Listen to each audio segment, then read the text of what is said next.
The air in the alausa town didn't smell like spices or rain. It smelled of paranoia. For months, the night walkers had stripped the community bare, leaving behind empty safes and grieving families. The neighborhood's patience hadn't just worn thin, it had snapped. The new law was unwritten but absolute. The cry of thief was a death warrant. Musa leaned against a wooden pillar of the most popular stall in the square.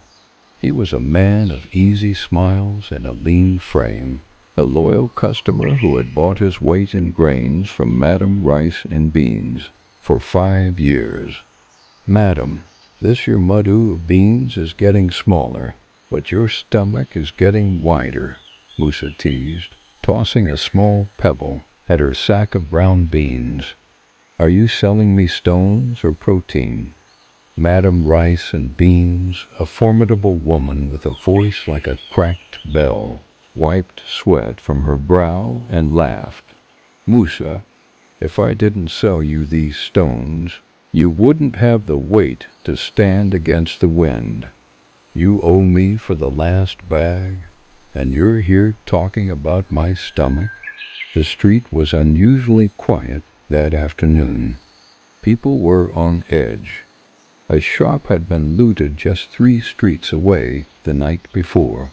Musa reached into his pocket, realized he'd forgotten his wallet, and gave a cheeky, helpless shrug.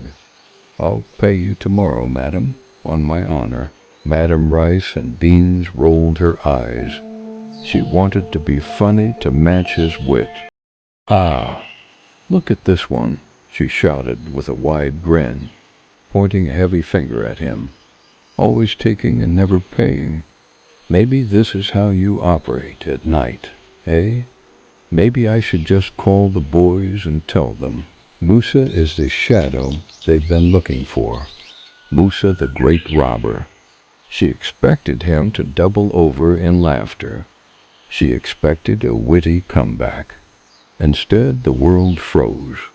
The word robber didn't travel as a joke. In that tinderbox of a neighborhood, it traveled like a spark into a room full of gasoline. A passerby, his nerves frayed by weeks of sleeplessness, didn't see a friend teasing a friend. He saw a woman pointing a finger of accusation. Robber? The man whispered. Then, louder, old thief.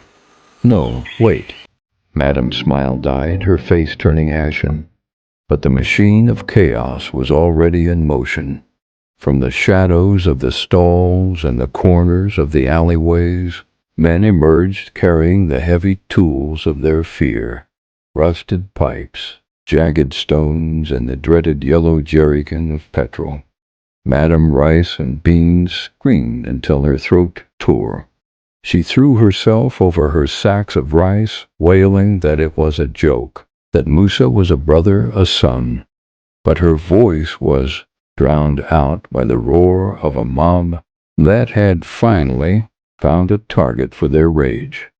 10 minutes later, the street was silent again. Musa lay still in the dust, a tragic monument to a misplaced irony. Madam Rice and Beans sat in the dirt beside her spilled grains, clutching a handful of beans mixed with blood, realizing too late that in a land of fire, you never play with matches.